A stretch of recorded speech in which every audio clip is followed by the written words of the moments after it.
An officer picked up a piece of candy from the ground and shoved it into a soldier's mouth. The soldier felt deeply humiliated, but he didn't say a word because he was already planning to escape the country. Late that night, after everyone had fallen asleep, I quietly slipped out of the camp through a ventilation shaft. Then I crawled into a tunnel I had dug earlier, made my way across the flood channel, and eventually reached the minefield. I used a stick to mark the location of every landmine and made a map to avoid them. The moment I saw the border, my eyes filled with hope. Suddenly, there was a loud explosion. A wild boar had stepped on a landmine. I panicked, afraid my presence would be discovered, so I immediately returned to the camp. The next day, I went to the military commission office. The moment I got the chance, I took a pass from a drawer. Then I quickly cut out my photo and attached it to the pass. I tried to stamp it with the official seal, but no matter how hard I pressed, it left no mark. So I secretly entered my superior officer's office. Using a pen, I unlocked a drawer and successfully stamped the pass. Now I needed to get out of there as quickly as possible, but then I suddenly stopped. I turned around and saw two guards staring right at me. Pretending to be an officer, I told them I was there for a surprise inspection. They didn't suspect me at all. I took their binoculars and looked around. I saw the barracks were heavily guarded from every direction, and the main gate was the only way out. After that, I went to the parking area and inspected every vehicle. I noticed one car still had its key in the ignition. I got behind the wheel and drove to the banquet hall, where I pretended to help a drunk officer. Then I put him into the car and drove away. As the car got closer and closer to the main gate,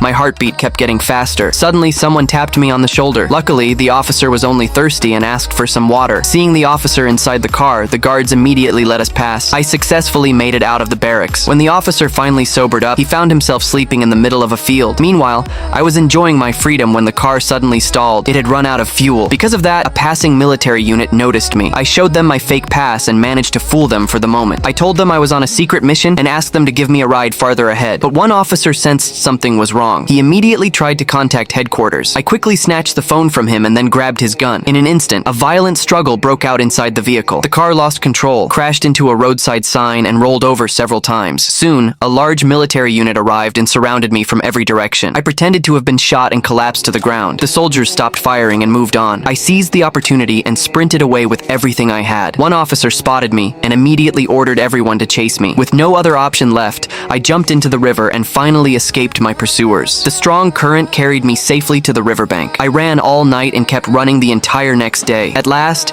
I reached the border. I picked up the communication device from the border contact officer and identified myself. But at that very moment, the officer chasing me arrived there as well. I tried to run, but the officer shot me.